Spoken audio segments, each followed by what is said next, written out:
Welcome to my latest episode of Weekly Insights with Joanie, and the material in the slides for this episode are edited excerpts from my brand new online course, Drive Through, Make It Your Own, which is exclusively on udemy.com. And this video is the third episode of a 5-part series where we're talking about how to break free from your inner critic.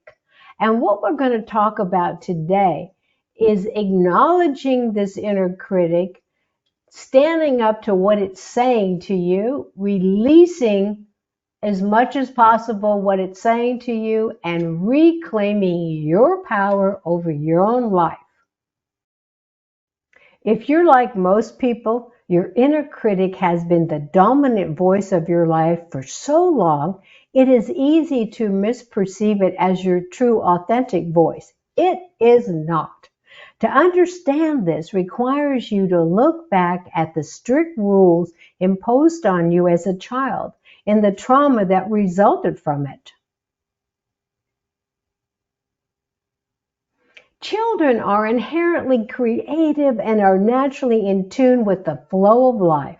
Therefore, they are creating their reality through a growth mindset. How does this affect many adults later in life? Well, one of the main reasons adults fight against the improvisational aspect of life is a fixed mindset.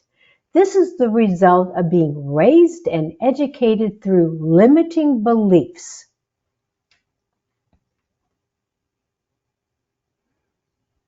When children are forced into conforming to limiting beliefs, an inner and outer battle ensues. If the child fights back, they are further punished. Eventually, the inner child retreats inward, and the inner critic steps forward as it adapts to the restrictive conformity of the outside world.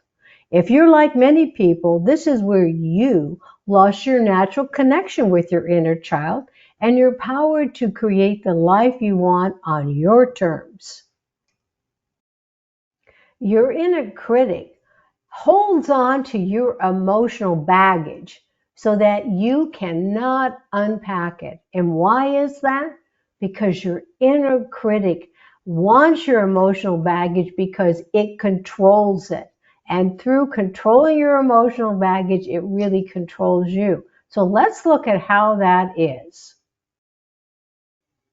Looking at your emotional baggage means looking at the role your inner critic plays in your life. This is precisely why it does not want you digging too deep.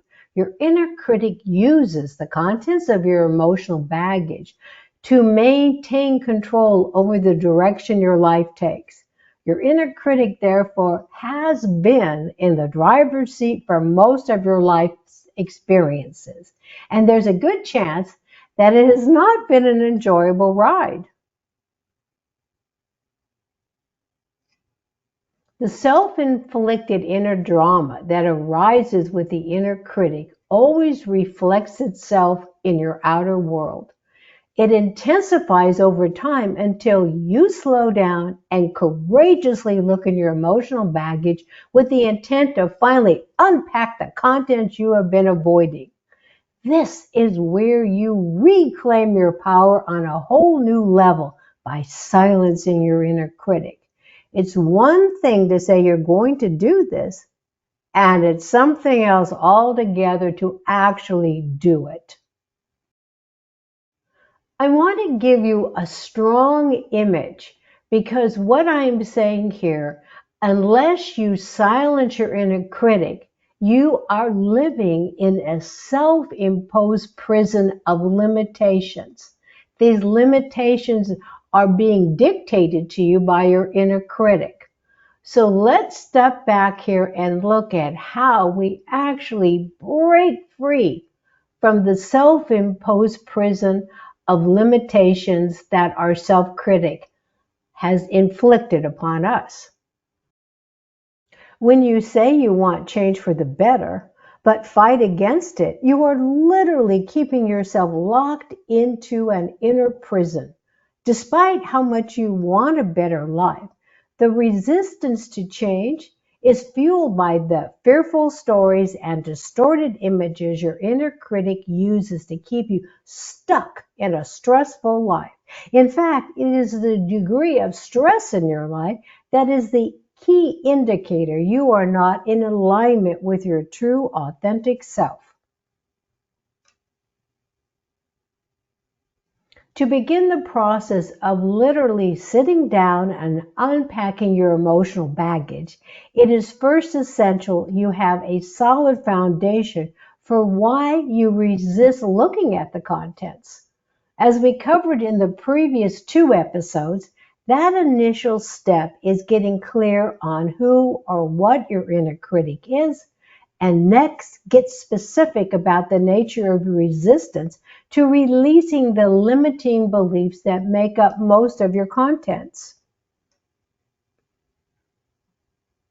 If you are feeling anxious or even afraid of the changes that will occur from unpacking your emotional baggage, it is time to get specific on what those fears are based on. This gets you to the root of your limiting beliefs. Only then can you truly free yourself from your inner critic. I'm next going to take you through 7 journal prompts. That might seem like a lot, but they are totally related, and I couldn't leave a couple of them out. So please, if it seems like an awful lot to journal in the beginning, to answer all 7 of them, spend a little time thinking about it, and you can journal the answers to specific questions when you feel motivated. So here they are. So here are the 7 journal prompts. 1.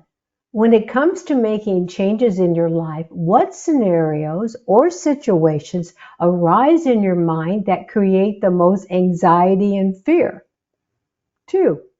Are you concerned with what others would say to you about the changes you want to make in your life? And 3, what people in your life do you feel would not be supportive of your desired changes? What do you believe they would say or do?